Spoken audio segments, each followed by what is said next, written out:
Here we have a 68 plate BMW 540i M Sport.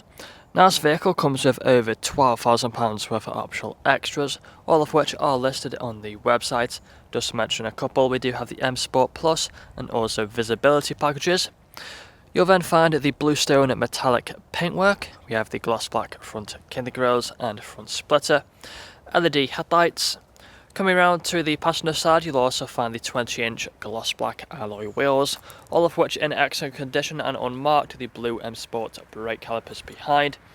You'll also find the side skirts running along the bottom, colour-coded door handles and door mirrors, black trim around the windows, and the privacy glass for the rear passengers. Up top you'll find the shark fin antennae. We also have the rear spoiler lip on the tailgate. Front and rear parking sensors on this vehicle, along with a visual display inside. Round to the back you'll find the dual exhaust with the rear diffuser. We also have the 540i badging on the tailgate. You can press this button here on the boot, on the remote, and it will open the boot. Inside of here you can see we have plenty of space. We also have a storage net on the left. And there's a closer look inside. We also have handles underneath here so we can pull it back down. And back around to the driver's side, you'll find the vehicle is free from any major marks, dents or scratches. If we take a look then at another alloy wheel before heading on to the interior now. Inside of the back you'll find the leather seats, foldable armrests and fixed ISO points back here. We also have the vents down there for the rear passengers, electric windows on the doors along with the ambient lighting. Taking a look at the front, the same leather seats, both front seats are being heated.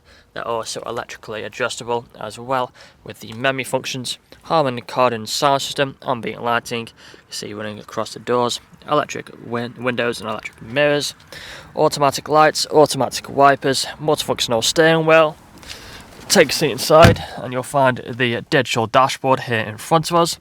Put a foot on the brake, press the start button, vehicle starts up. Steering wheel is electrically adjustable, control it using this stalk here. Got the speedometer and the cruise control buttons here on the left, along with the paddle shifters. We do also have the high beam assist on that stalk there. Digital dashboard, free from any warning lights, as you can see just there. The camera can focus on it. You'll also find the main infotainment screen. Plenty of features on here you would have seen on the photos. It's currently showing the sat-nav. If we go through them quickly, we do have the buttons down here, so you can click onto media, find the radio stations. Over to the left, you've got the other options, which we can go through just here. We do have the Bluetooth phone connectivity as well for phone calls. Onto the main menu, if you go to My Vehicle, onto the light settings, you'll find we have the interior ambient lighting. Plenty of colours to go through, and as you can see, runs across the dashboard and across the doors. Looks really nice at night time. We also have the intelligent safety, which makes it a very safe vehicle to drive. Moving further down, you've got the vents. You'll also find the climate control, ice cold air conditioning, heated seats as well, all working as it should do. Further down from there, we have some storage space along with 2 cup holders, USB ports and a 12-volt connectivity. Automatic gearbox just here, which has the different drive modes. You can press these buttons and quickly switch through all the different drive modes just like so. As you can see, it also changes the dashboard depending on the drive mode that you're in. Putting the vehicle into reverse now, you'll find the parking sensors appear on the screen. Back into park by pressing P, you'll then find the electric handbrake, auto hold button, and finally the armrest just here, which can be opened up for extra storage. That's all I'm going to show you today though. If you'd like to find out more, please get in contact or check out the website. This vehicle comes through a fresh service, fresh MOT, and next day delivery is available. Thank you for watching.